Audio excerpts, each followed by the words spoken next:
ফ্যাসিবাদী শাসন ব্যবস্থা, এটাকে বিরোধ করতে হবে।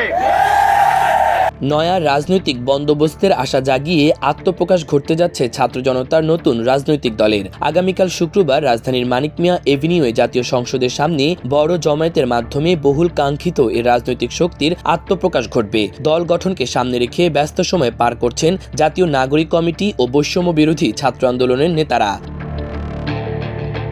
আনুষ্ঠানিক ঘোষণার আগে চূড়ান্ত করা হয়েছে দলের নাম ও কেন্দ্রীয় কমিটি। তবে কেন্দ্রীয় কমিটির কিছু পদ নিয়ে এখনও ঘষামাজা চলছে দলের অভ্যন্তরে। কেন্দ্রীয় কমিটিতে সব ধর্ম, জাতি, গোষ্ঠীর উপস্থিতি নিশ্চিত করতে সরব একটি অংশ। বিশেষ করে গণ অভ্যুত্থানের অন্যতম শক্তি নারীদের গুরুত্বপূর্ণ পদে না রাখা নিয়েও আলোচনা সমালোচনা হচ্ছে নাগরিক কমিটি ও বৈষম্য বিরোধী ছাত্র আন্দোলনের অভ্যন্তরে। এছাড়াও শীর্ষ পদ নিয়ে টানাপোড়েনের মধ্যে কেন্দ্রীয় কমিটি থেকে নিজেদের সরিয়ে নেওয়ার ঘোষণা দিয়েছেন ছাত্র আন্দোলনের গুরুত্বপূর্ণ কয়েকজন নেতা।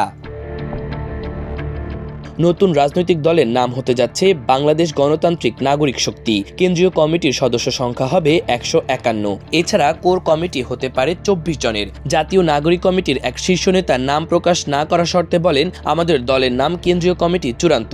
এখন কমিটির কয়েকটি পদ নিয়ে আলাপ আলোচনা চলছে।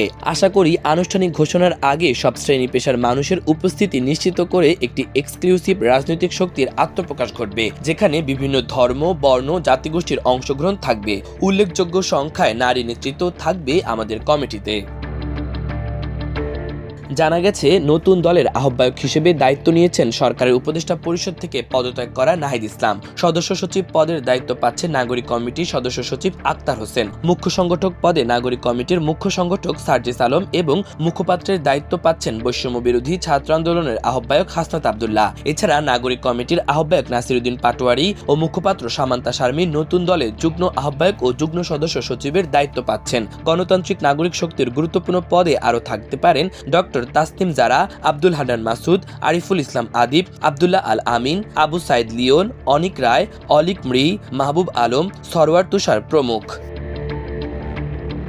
এদিকে নতুন দলের সদস্য সচিব পদ নিয়ে টানাপোড়েনের কারণে নিজেদের দল থেকে সরিয়ে নিয়েছেন নাগরিক কমিটির যুগ্ম আহ্বায়ক ও ঢাকা বিশ্ববিদ্যালয় শাখা ছাত্র শিবিরের সাবেক সভাপতি আলী আহসান জুনায়েদ। গত মঙ্গলবার এক ফেসবুক পোস্টে তিনি নতুন দলে না থাকার বিষয় নিশ্চিত করেছেন। জুনায়েদ বর্তমানে চীনে অবস্থান করছেন। তার সঙ্গে রয়েছেন নাগরিক কমিটির যুগ্ম সদস্য সচিব ও ঢাকা বিশ্ববিদ্যালয় শাখা শিবিরের আরেক সাবেক সভাপতি রাফে সালমান রিফাত। তাদের অনুসারীরাও নতুন দলে থাকবেন না বলে জানিয়েছেন।